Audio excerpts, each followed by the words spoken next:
ಬರೋದ್ರೊಳಗಾಗಿ ನಾನು ಹೆಂದಿರುವ ಈ ನಾಟಕಕ್ಕೆ ತಲೆ ಬರಹವನ್ನು ಕೊಟ್ಟು ಸುಖಾಂತ್ಯವಾದ್ರೂ ಸರಿ ದುಃಖಾಂತ್ಯವಾದ್ರೂ ಸರಿ ಅಂತ್ಯವನ್ನ ಹಾಡಲೇಬೇಕು.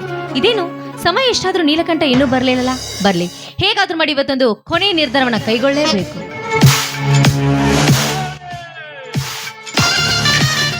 Welcome mister Neelakantha, welcome.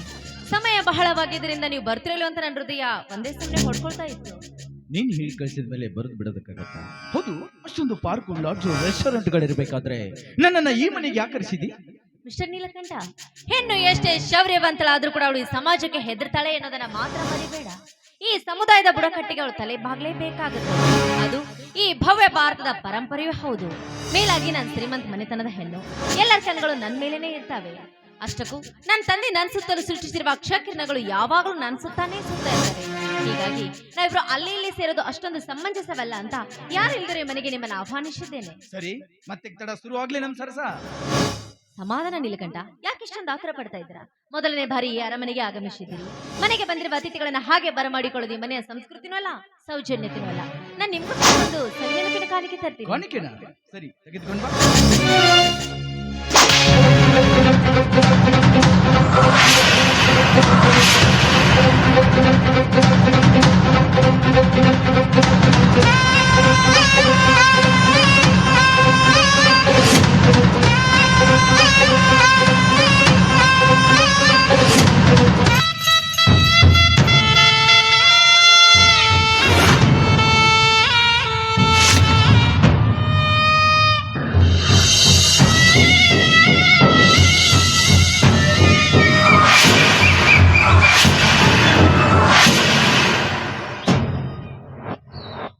Mister Neelakantha, ನಮ್ಮಿಬ್ಬರ ಪ್ರೀತಿ ಅಮರವಾಗಿ ಉಳಿಬೇಕಾದ್ರೆ ನೀ ಎರಡರಲ್ಲಿ ಒಂದನ್ನ ಮಾತ್ರ ಆಯ್ಕೆ ಮಾಡ್ಕೊಳ್ಬೇಕು.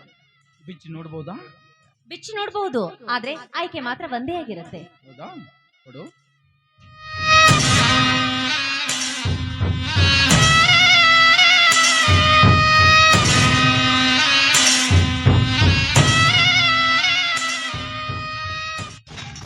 ಬಳೆ ಕಟ್ಟೊಳಕ್ಕೆ ಬಾನಿ. ಪ್ರೀತಿಸಿದ ಪ್ರಿಯತಮನ ಜೊತೆ ಓಡಿ ಹೋಗೋದಕ್ಕೆ ತಂದೆ ತಾಯಿ ಗಳಿಸಿಟ್ಟ ಆಸ್ತಿ ಎಲ್ಲ ಪತ್ರಗಳನ್ನೆಲ್ಲ ತಂದಿದ್ದೀಯ. ಅದರಲ್ಲೇನಿದೆ?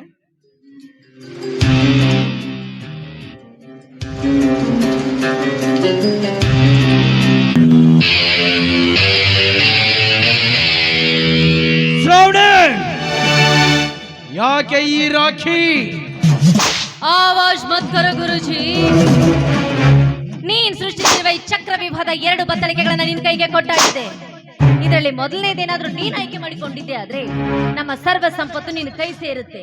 ನೀನ್ ಕುಳಿತುಕೊಂಡು ಉಂಡ್ರು ಕರಗದಿರುವಷ್ಟು ಆಸ್ತಿ ನಿನ್ನ ಸ್ವತ್ತಾಗತ್ತೆ. ಇನ್ನು ಎರಡನೇದು, ಆಸ್ತಿ ಐಶ್ವರ್ಯಕ್ಕಿಂತ ಮಿಗಿಲಾದದು ಅಣ್ಣ ತಂಗಿರ ರಕ್ತ ಸಂಬಂಧನೇ ಹೋಲುತ್ತಿರುವ ಈ ರಾಖಿ. ಅದನ್ನೇನಾದ್ರೂ ನೀನು ತೆಗೆದುಕೊಂಡಿದ್ದೆ ಆದ್ರೆ ನಾನು ಈ ಭೂಮಿ ಮೇಲೆ ಬದುಕಿರುವವರೆಗೂ ನಿನಗೆ ಅಣ್ಣನೆಂಬ ಸ್ಥಾನ ಸಿಗುತ್ತೆ. ಇವು ಎರಡರಲ್ಲೂ ಆಯ್ಕೆ ನಿನ್ನದು, ವರ ನನ್ನದು. ನಾನು ನಿನ್ನ ಮನೆಯ ಹೊಸ್ತಲು ತೊಳೆದು ಬಂದಿದ್ದು ನಿನ್ನ ಕೈಯಿಂದ ರಾಖಿ ಕಟ್ಟಿಸಿಕೊಂಡು ನಿನ್ನ ಪ್ರೀತಿಯ ಅಣ್ಣನಾಗಲು ಅಲ್ಲ.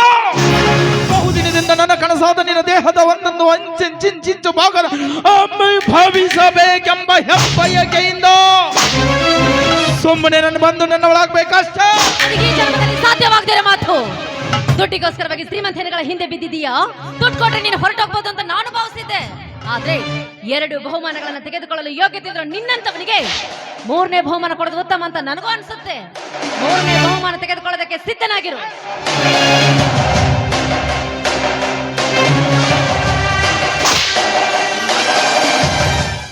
ಸಾಯೋದಕ್ಕೆ ಸಿದ್ಧನಾಗು.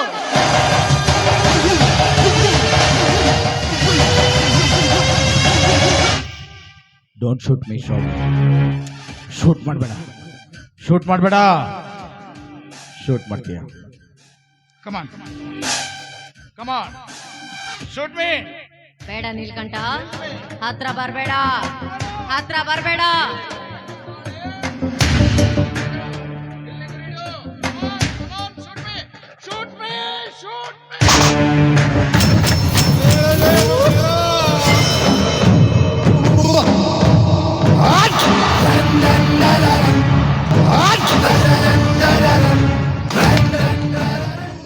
ಏನಲ್ಲೇ ಮೆಟ್ಕಲಾಡಿ ಕೈಯಾಗ ಗಣ್ಣು ಹಿಡಾಕು ಬರಂಗಿಲ್ಲ, ಗುಂಡು ಹಾರಿಸುವಂತ ಸಾಹಸ ಮಾಡ್ತೀಯ?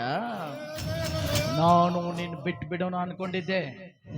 ನನ್ನ ಎದುರಿಗೆ ಗಣ್ಣಿಟ್ಟು ಗುಂಡು ಹಾರಿಸೋ ಯೋಚನೆ ಮಾಡಿದ ನಿನ್ನನ್ನ ಈಗ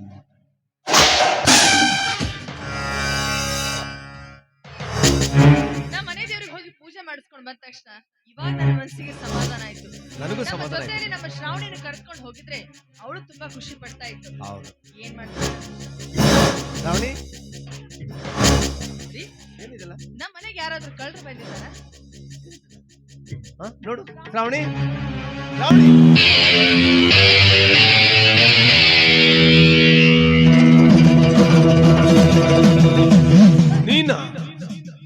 ನೀನ್ ಯಾಕಲೆ ನನ್ ಮನೆ ಹೊಸಲು ತುಳ್ದೆ?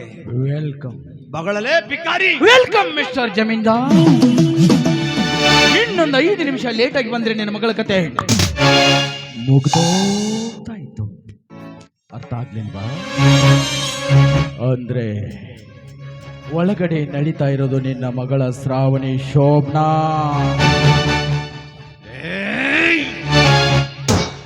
ಭಿಕಾರಿ ನನ್ನ ಮಗನೇ, ನೀನ್ ಎಲ್ಲಿದ್ದೀಯಾ? ಯಾರಾದ್ರೂ ನಿಂತು ಮಾತನಾಡ್ತಿದ್ದೀನಿ ಅನ್ನೋ ಅರಿವು ನಿನಗೇನಾದ್ರೂ ಇದೆಯಾ?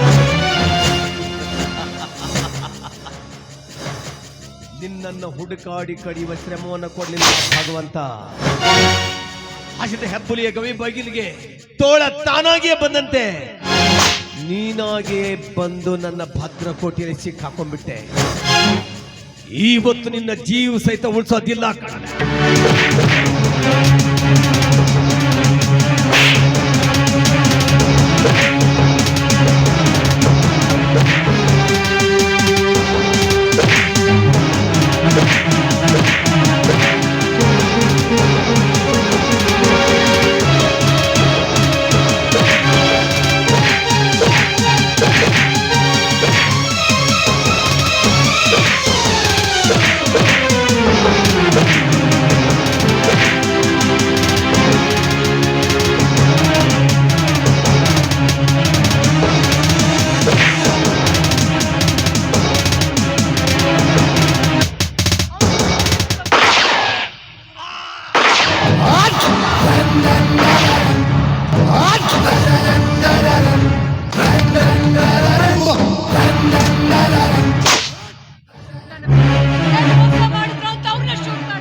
ನಿನ್ನ ಪತಿ ಮೋಸ ಮಾಡಲಿಲ್ಲ, ದ್ರೋಹನು ಮಾಡಲಿಲ್ಲ.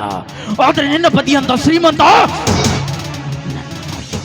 ನನ್ನ ತಾಯಿಗೆ ಮಾಡಿದ ಮೋಸಕ್ಕಾಗಿ ಪ್ರತಿಕಾರ. ನಮಗೇನಾದ್ರೂ ಮಾಡು, ದಯವಿಟ್ಟು ನಮ್ಮ ಮಗಳ ಜೀವನ ಮಾತ್ರ ಹಾಳು ಮಾಡು. ನಿನ್ನನ್ನು ಏನಾದ್ರೂ ಮಾಡು, ಆದ್ರೆ ನಿನ್ನ ಮಗ ಏನು ಮಾಡಬಾರ್ದಲ್ಲ. ಹಾಗಾದ್ರೆ ಮೊದಲು ನಿನ್ನ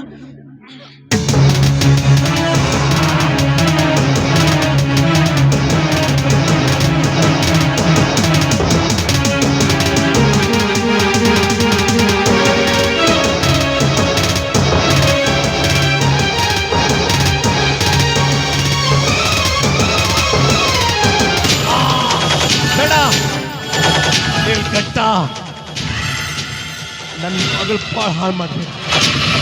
ಇದು ಅನ್ಯಾಯ, ಅನೀತಿ, ಅಧರ್ಮ. ನೀನ್ ಸುಟ್ಟು ಹೋಗ್ತೀಯ, ಬೀದಿ ಹೆಣ ಆಗ್ತೀಯ ನೀನು. ನೀಲ್ಕಂಠ,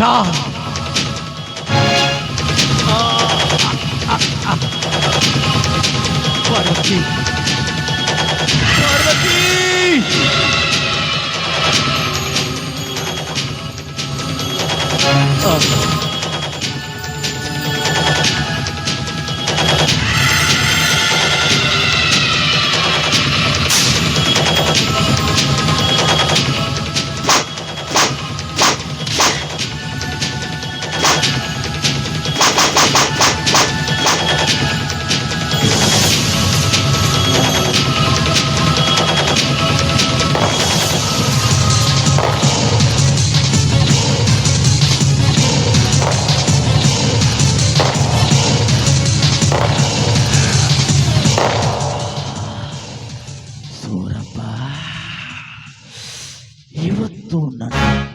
ಈಗ ಅನ್ಯಾಯದ ಸೇಡು.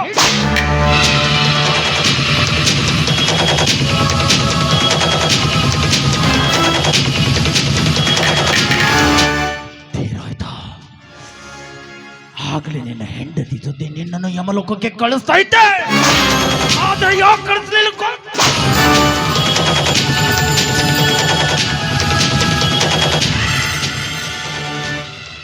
ಬಡ ಹೆಣ್ಣು ಮಕ್ಕಳ ಮೇಲೆ ಅತ್ಯಾಚಾರ ಆದಾಗ ಅವರಿಗೆ ಆಗುವ ನೋವು ಏನು ಅಂತ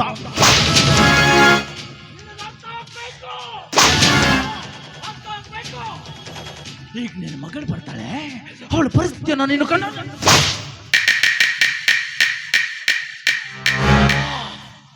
ನೀನು ನೋಡ್ಬೇಕು.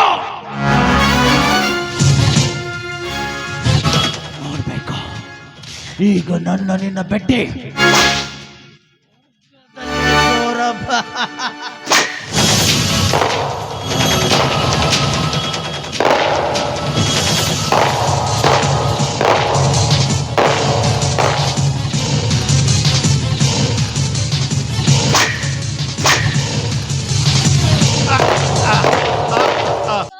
ಶ್ರಾವಣಿ, ಶ್ರಾವಣಿ,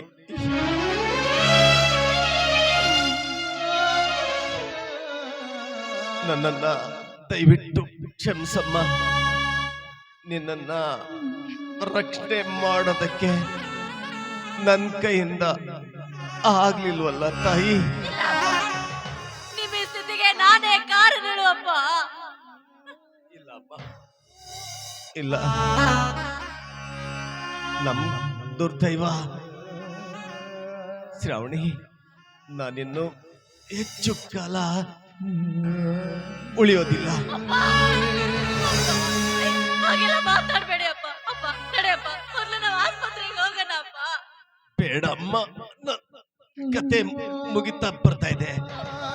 ಆದ್ರೆ ಶ್ರಾವಣಿ, ನಾನೊಂದು ಮಾತು ಕೇಳ್ತೀನಿ.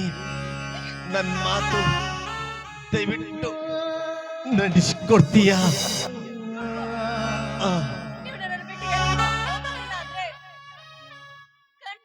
ನಡೆಸ್ಕೊಡ್ತೀನಿ ಅಪ್ಪ. ಮೊದ್ಲು ನನ್ನ ಮಾತು ನಡೆಸ್ಕೊಡ್ತೀನಿ ಅಂತ ಮಾತು ಕೊಡು. ಕೇಳಿ ಅಪ್ಪ, ಖಂಡಿತವಾಗ್ಲೂ ನಿಮ್ಮ ಮಾತನ್ನ ನಡೆಸ್ಕೊಡ್ತೀನಿ ಅಪ್ಪ. ಶ್ರಾವಣಿ, ತೊಟ್ಟಿಲ ತೂಗುವ ಕೈ ಹೆಣ್ಣು, ರೊಟ್ಟಿ ಪಡೆಯುವ ಕೈ ಹೆಣ್ಣು. ಇಂಥ ಕಟುಕರ ಕಾಮಕ್ಕೆ ಬಲಿ ಆಗ್ತಾ ಇರೋದು ಒಬ್ಬ ಅಮಾಯಕ ಹೆಣ್ಣು. ಆದ್ರೆ ನೀನು ಅಮಾಯಕಳಾಗಬಾರ್ದು, ಶಕ್ತಿ ದೇವತೆ ಆಗ್ಬೇಕು. ಇಂಥ ದುಷ್ಟರಿಗೆ ತಕ್ಕ ಶಿಕ್ಷೆ ಕೊಡಬೇಕು.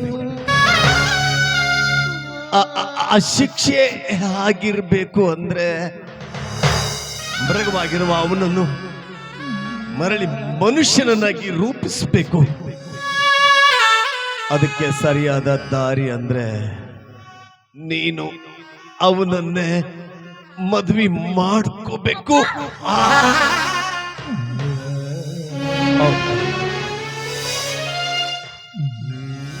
ಅವನು ನಿನ್ನ ಸೂರ್ಯ ಮಾಡಿದ ಶೀಲದಿಂದಲೇ ಅವನ ಅಟ್ಟಹಾಸ, ಕ್ರೌರ್ಯವನ್ನ, ಕಾಮುಕತನವನ್ನ ಮಟ್ಟ ಹಾಕಬೇಕು.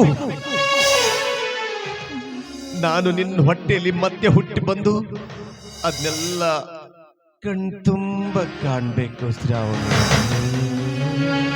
ಶ್ರಾವಣಿ, ಕಣ್ತುಂಬ ಕಾಣ್ಬೇಕು. ಶ್ರಾವಣಿ, ಶ್ರಾವಣಿ.